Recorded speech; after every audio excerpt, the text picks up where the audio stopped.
Hello students, in this video we are going to do NCERT example 5.7.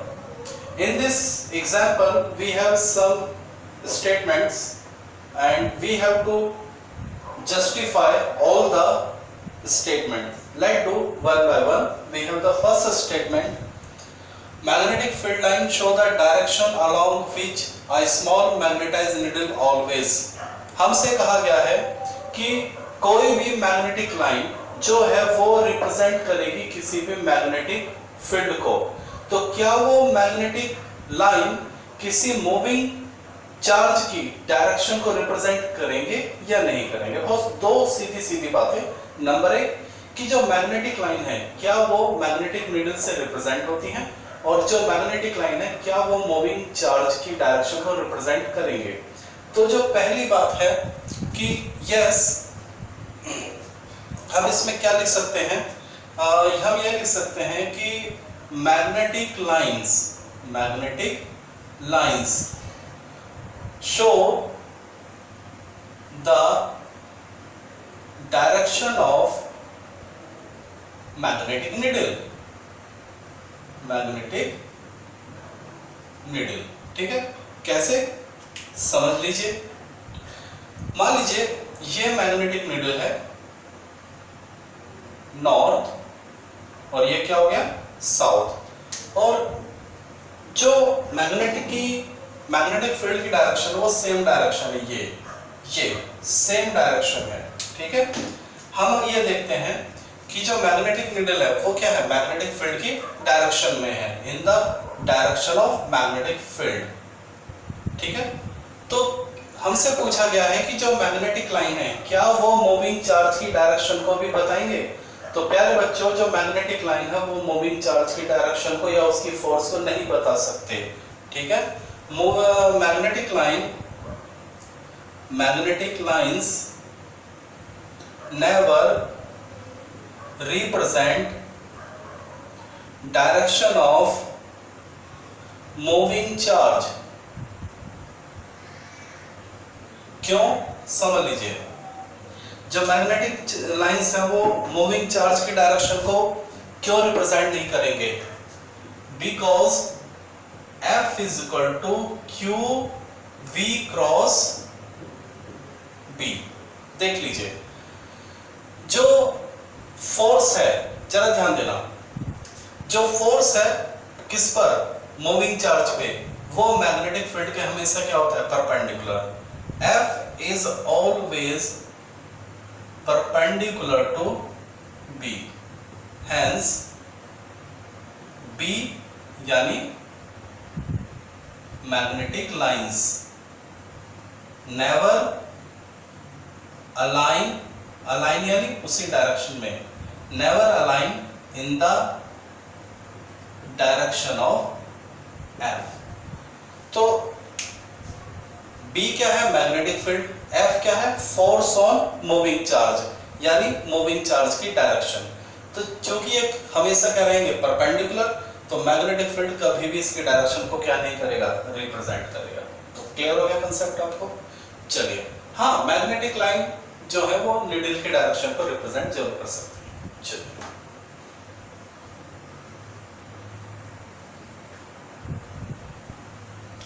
in the B part of this question what we have, magnetic field line can be entirely confined within the core of toroid but not within a straight solenoid wire। देखिए प्यारे बच्चों, इसका answer समझ लीजिए, हमसे क्या कहा गया है और हमें क्या जवाब देना है। हमसे कहा गया है कि जो टोरॉइड होता है, ओके,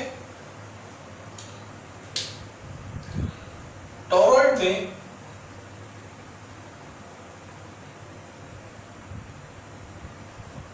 जो मैग्नेटिक फील्ड होता है वो ऐसे चलता है, ये सर्कुलेट करता है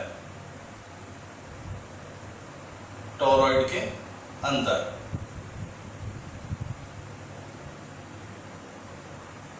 ऐसा घूमता रहता है, पता ही नहीं चलता कि कहां से शुरू और कहां खत्म। ऐसे गोल गोल टोरॉइड के अंदर वो इनसाइड द टोरॉइड घूमता रहता है। लेकिन जो हमारा सोलोनॉइड होता है उसमें ये,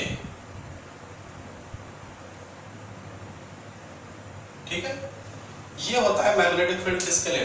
टोरॉइड के लिए। तो उसने कहा है कि magnetic field line can be entirely confined with in the core of toroid, यानी जो मैग्नेटिक फील्ड है वो पूरी तरह से टोरॉइड के अंदर बंद होता है। जब टोरॉइड का मैग्नेटिक फील्ड है वो पूरी तरह से टोरॉइड के अंदर क्या होता है? इनक्लोज होता है, ट्रैप होता है, बंद होता है, ठीक है। लेकिन सोलोनॉइड का मैग्नेटिक फील्ड ऐसा नहीं होता, वो बाहर भी होता है और अंदर भी होता है और बाहर भी होता है, ठीक है। तो ऐसा क्यों? तो इसका रीजन सीधा सा है, magnetic field lines are entirely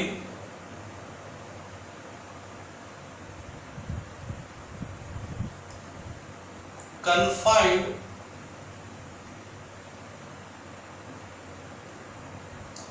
within the core of toroid because there are no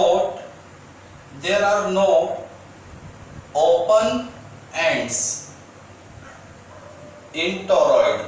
toroid के अंदर ओपन एंड नहीं होते। ओपन एंड यानी मैग्नेटिक फील्ड के एंटर करने के लिए और बाहर निकलने के लिए, वो क्लोज होता है, ट्रैप होता है, अंदर ही क्या होता है? घूमता रहता है। जबकि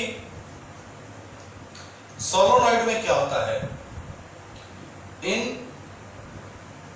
solenoid we have the open ends। Solenoid में क्या होते हैं प्यारे बच्चों? ओपन एंड्स होते हैं। कहां होते हैं ओपन एंड? ये है ओपन एंड और ये भी है ओपन एंड, यानी जहां से मैग्नेटिक फील्ड एंटर कर सकता है और जहां से मैग्नेटिक फील्ड बाहर निकल सकता है। लेकिन टोरॉइड में कोई भी ओपन एंड नहीं होते। In solenoid we have the open end due to which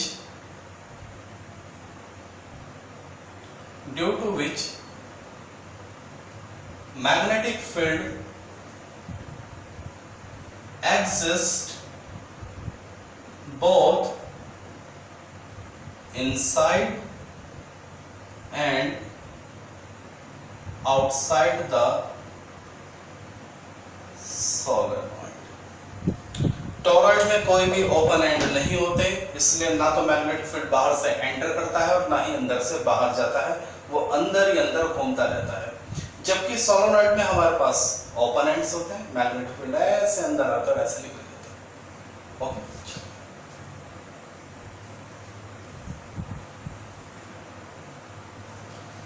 in the C part of this question what we have, if magnetic monopoles exist, magnetic monopoles यानी single north and single south, वैसे तो होते नहीं है, magnet के जो poles होते हैं वो हमेशा पेयर में एग्जिस्ट करते हैं, लेकिन फिर भी मान लिया गया।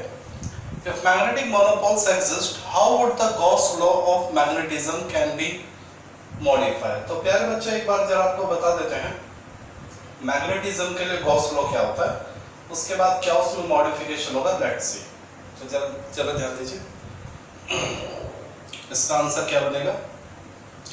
अगर आपको थोड़ा पुराना बात याद दिला दूं, फॉर इलेक्ट्रोस्टैटिक चैप्टर 1 की बात, गॉस लॉ याद है? याद है आपको गॉस लॉ? बताइए। हाँ, इंटीग्रल B डॉट ds, ठीक है, जो किसके बराबर था? फ्लक्स के। किसके बराबर था? Q not over epsilon not, ठीक है।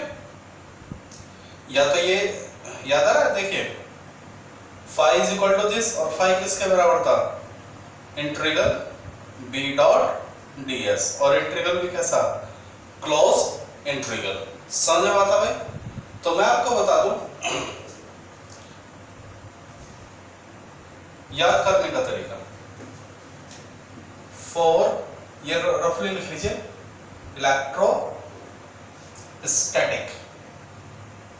इलेक्ट्रोस्टैटिक के लिए जो गॉस लॉ था वो था close integral E into ds is equal to Q upon epsilon. ये था हमारी पुरानी इंफॉर्मेशन, इसको कहीं रफली लिख लीजिए पहले। क्यों? अब जरा समझिए। हम सबसे पहले तो आपको ये बताते हैं गॉस लॉ मैग्नेटिज्म के लिए होता क्या है। फॉर मैग्नेटिज्म, ये था इलेक्ट्रोस्टैटिक के लिए, ये है मैग्नेटिज्म। ये इलेक्ट्रिक फील्ड के लिए, ये मैग्नेटिक फील्ड के लिए। मैग्नेटिज्म के लिए गॉस लॉ जो है वो है क्लोज इंटीग्रल E की जगह क्या आ जाएगा, B ds is equal to 0। This is the Gauss law for magnetism. 1 marks में याद कर सकते हैं। ओके, अब उसने क्या बोला है, if magnetic monopoles are exist, तो इस फॉर्मूले में क्या चेंज आएगा, तो देखिए then Gauss law become close integral B dot ds is equal to, ये क्या है, चार्ज, हाँ, और बता सकते हो ये क्या है, QM। जो समझदार बच्चा है वो एकदम बोलेगा, बताया था, यस, पोल स्ट्रेंथ। QM क्या होता है, पोल स्ट्रेंथ। QM होता है पोल स्ट्रेंथ। क्या बताया था पोल स्ट्रेंथ, बताइए। पोल स्ट्रेंथ यानी नॉर्थ से कितनी मैग्नेटिक लाइन बाहर निकलती है और साउथ से कितनी मैग्नेटिक लाइन अंदर आती है। मान लीजिए ये कोई मैग्नेट है, नॉर्थ साउथ, ये दूसरी मैग्नेट है, north south, magnet X, magnet Y, 4 magnetic line बाहर निकलती है, केवल 2 मैग्नेटिक लाइन बाहर निकलती है। बताइए किसकी पोल स्ट्रेंथ ज्यादा है, X की, क्योंकि यहाँ से ज्यादा मैग्नेटिक लाइन बाहर निकलती है, यहाँ से कम निकलती है। Y की पोल स्ट्रेंथ कम। 4 मैग्नेटिक लाइन अंदर आती है, केवल 2 मैग्नेटिक लाइन अंदर आती है। समझ में आता है? The number of magnetic line pass out या pass in represent the strength of the pole. तो QM समझ में आ गया? तो देखिए यहाँ Q, तो यहाँ पे QM, और एप्सिलॉन क्या है नीचे, तो यहाँ आ जाएगा म्यू नॉट। याद आ गया? हाँ, चलिए। तो अगर मोनोपोल होंगे यानी सिंगल, नॉर्थ और सिंगल, तो ये फॉर्मूला बन जाएगा, लेकिन प्रैक्टिकली ये फॉर्मूला एग्जिस्ट ही नहीं करता है। एक्चुअली सही फॉर्मूला ये है, this is the correct formula, this is only the imagination, this is only the imagination. हाँ, आप इमेजिनेट कर लीजिए कि भाई सिंगल नॉर्थ या सिंगल साउथ एक्सिस्ट कर सकते हैं, तो फिर ये भी हो सकता है, और अगर मोनोपोल एक्सिस्ट नहीं करते तो ये भी नहीं होगा, ये होगा। क्लियर हो गया? तो 1 मार्क्स में पूछ सकते हैं what is the Gauss law for magnetism, तो ये, ठीक है, तो जवाब मिल गया। ओके,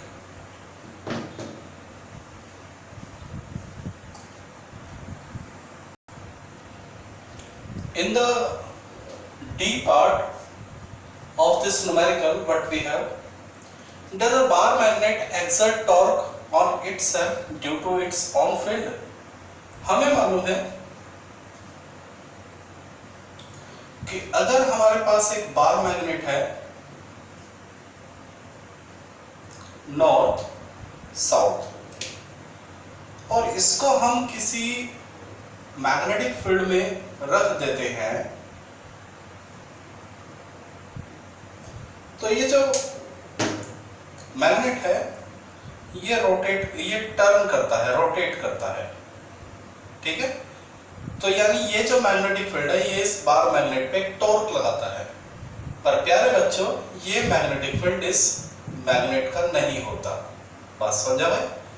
तो बार मैग्नेट टॉर्क महसूस करती है हमेशा एक्सटर्नल फील्ड से, अपने खुद के फील्ड से वो कोई टॉर्क महसूस नहीं करेगा।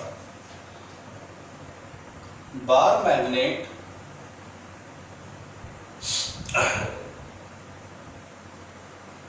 experience a torque only by the external magnetic field, not by its own field। समझ में आ गया? ओके, आगे बढ़ते हैं। Does one element of a current carrying wire exert force on another element of the same wire? देखिए क्या मजेदार बात आपसे पूछी, बहुत ही बढ़िया बात है। ये हमारे पास एक वायर, इस वायर में हमने एक करंट प्रोड्यूस किया, तो वायर के चारों तरफ क्या हो जाएगा, एक मैग्नेटिक फील्ड आ जाएगा।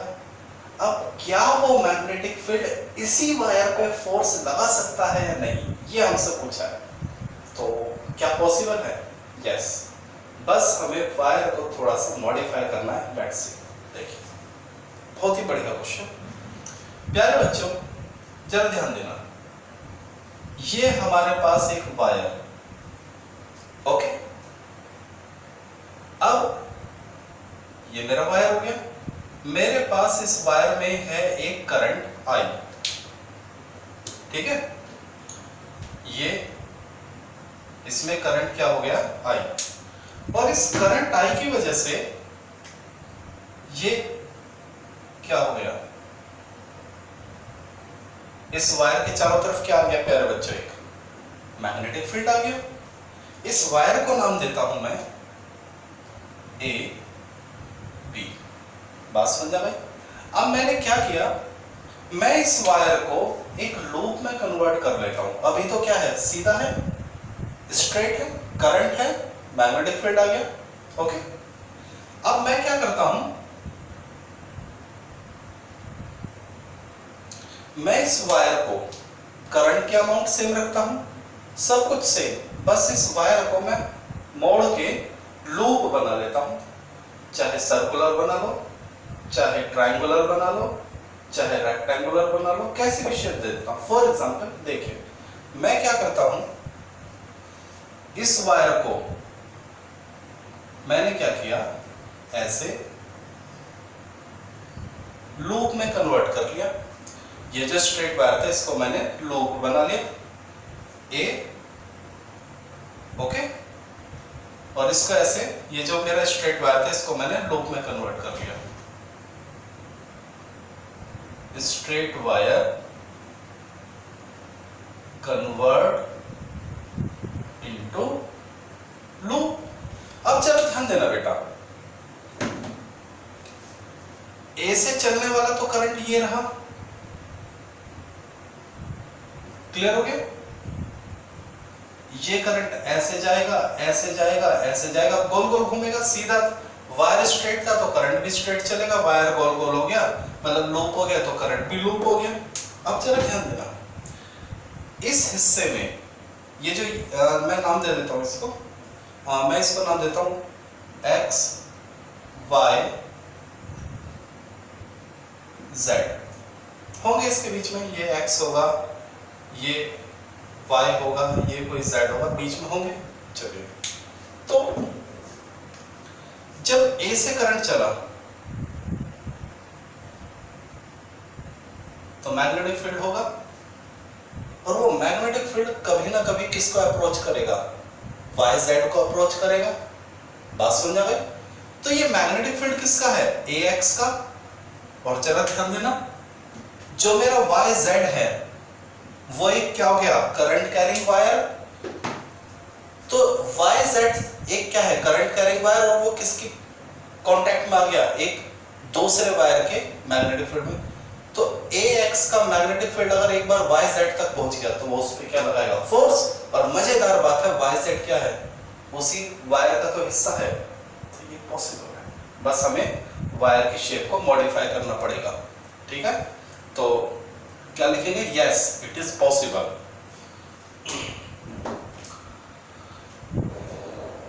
Yes it is possible by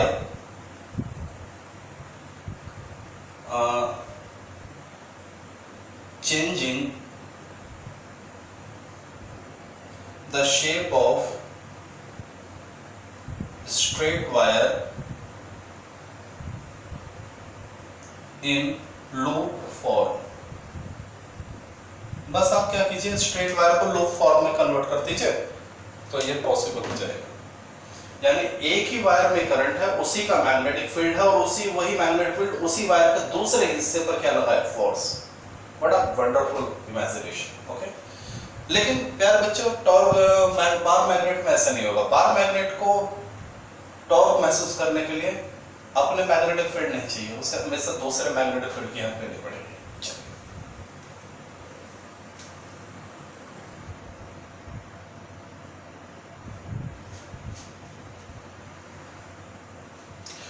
In the E part of this question, what we have, magnetic field arise due to the charge in motion। हमसे कहा गया है प्यारे बच्चों, क्या इंफॉर्मेशन गिवन है, हमसे कहा गया है कि अगर कोई चार्ज, देखिए आपको मालूम है अगर कोई चार्ज रेस्ट में होता है तो वो क्या प्रोड्यूस करता है, इलेक्ट्रिक फील्ड। पॉजिटिव है तो आउटवर्ड, नेगेटिव है तो इनवर्ड। ओके, लेकिन अगर कोई चार्ज मोशन करता है तो प्यारे बच्चों वो इलेक्ट्रिक फील्ड के साथ साथ एक मैग्नेटिक फील्ड भी क्या करता है, प्रोड्यूस करता है। यानी मूविंग चार्ज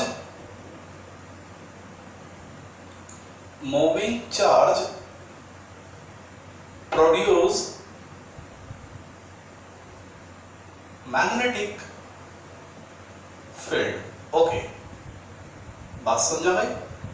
अब चलो एक बात बताइए, एक चार्ज जब मोशन करता है तो वो मैग्नेटिक फील्ड प्रोड्यूस करता है। Can a system have magnetic moment even though it's net charge is zero. हमसे कहा गया है कि क्या ऐसा हो सकता है कि देखिए हर कोई भी चीज मैग्नेट, समझिए हमसे क्या बोला गया है, क्वेश्चन को, स्टेटमेंट को समझिए कि एक सिस्टम क्या ऐसा हो सकता है जिसका टोटल चार्ज तो क्या हो, जीरो, लेकिन उसके पास मैग्नेटिक मोमेंट हो। तो पहले तो प्यारे बच्चे ये बताइए, मैग्नेटिक मोमेंट होता किसके पास है, मैग्नेट के पास। मैग्नेट कौन होता है, जो मैग्नेटिक फील्ड प्रोड्यूस करे। हर वो चीज जो मैग्नेटिक फील्ड प्रोड्यूस करती है उसको हम क्या बोलते हैं, ऐसा मैग्नेट कंसीडर कर सकते हैं। चलिए, तो हमसे कहा गया है कि क्या ये पॉसिबल है कि नेट चार्ज तो जीरो हो जाए और मोमेंट भी आ जाए। तो जरा ध्यान देना, एक डायपोल को कंसीडर कीजिए, electric dipole. For electric dipole, चलिए 1 मार्क्स क्वेश्चन, इलेक्ट्रिक डायपोल के लिए नेट चार्ज बताइए क्या होता है। हाँ, इसका जवाब तो आप दे ही देंगे, जीरो। कैसे कैसे कैसे कैसे, क्योंकि डायपोल में जितना प्लस होता है उतना ही क्या होता है, माइनस। इलेक्ट्रिक डायपोल में जितना प्लस उतना ही माइनस, तो नेट चार्ज क्या हो जाएगा, जीरो। अब डायपोल में देखिए, एक सिंगल पॉजिटिव चार्ज मूव करे तो मैग्नेटिक फील्ड प्रोड्यूस करेगा, एक सिंगल नेगेटिव चार्ज मूव करे तो भी मैग्नेटिक फील्ड होगा, और अगर दोनों एक साथ मूव करें तब भी तो मैग्नेटिक फील्ड प्रोड्यूस हो सकता है। क्या ये बात समझ में आ गई? हाँ, इज दैट क्लियर? और मैग्नेटिक फील्ड होगा तो कुछ ना कुछ क्या होगा, मैग्नेटिक मोमेंट भी हो सकता है। ओके, तो आप इस चीज को ऐसे भी समझ सकते हैं। तो for electric dipole net charge क्या हो जाएगा, 0, and when dipole move it produce magnetic field, it produce magnetic field यानी मोमेंट।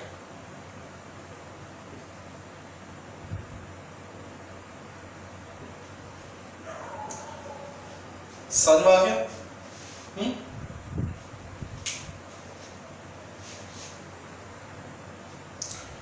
आप इसको एक दूसरे तरीके से भी समझ सकते हैं। ठीक है, एक और अच्छा एग्जांपल देता हूं, जरा ध्यान देना। एक सोलोनॉइड को देखिए जरा, ये हमारा क्या हो गया,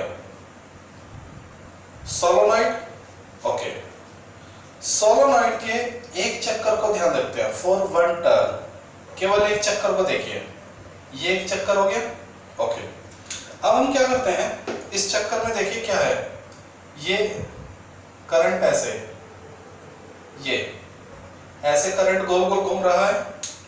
हमने क्या किया, इस लूप के चारों तरफ एक ऐसे